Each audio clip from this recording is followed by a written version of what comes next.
सूर्याप्रमाणे तेजस्वीच होता. तो हळूहळू मोठा होऊ लागला.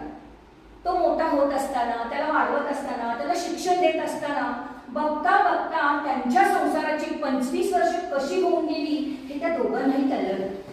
खरं सांगायचं तर ह्या 25 वर्षाचा जो कालावधी होता ना, त्या कालावधीमध्ये ना दुःखाची झालर त्यांच्या संसाराला कधीच लागली नव्हती.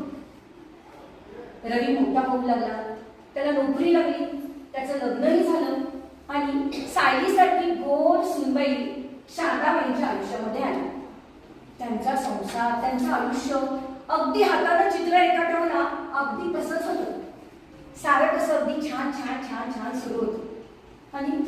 आणि अचानक एक दिवस कुठून तरी तो कोरोना आला आणि सगळ्यांचं आयुष्य राख रांगोळी झाली.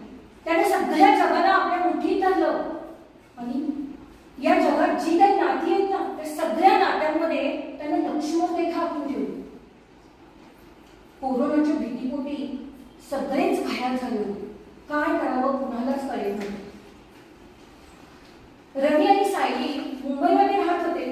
लग्नानंतर ते दोघंजण तिथंच सेटल झाले होते. हा कोरोना हळूहळू मुंबईमध्ये सुद्धा पसरू लागला. मुंबईमध्ये कोरोना आलाय ह्याची बातमी ऐकून शारदाबाईंच्या पायाखालची जमीनच सटकली. त्यांना काय करावं तेच कळलं. कापल्या आवाजात त्या वसंतरावांना म्हणाल्या, अहो ऐकलं का?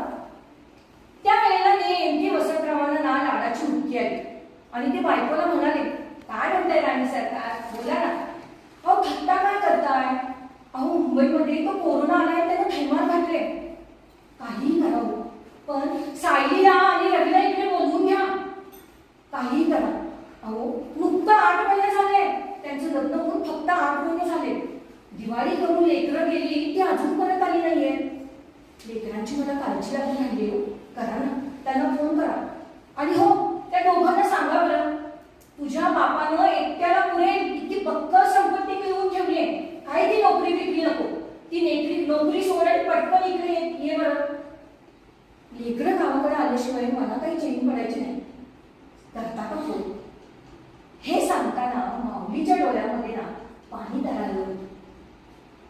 वसंतराव बायकोजवळ गेले आणि तिला म्हणाले, अगं काळजी करू नकोस, मी कालच त्यांना फोन केलाय आणि त्यांना बजावून सांगितलंय, उद्याच्या उद्या तडक गावाकडे यायचं. बघच तू, उद्या सकाळपर्यंत ना दोघेजण इथे दारात असतील तुझ्या. हे ऐकून ना तिला अगदी आनंद कुठं ठेवून काय नको असं झालं. तिनं असं मस्त पदर खोचला.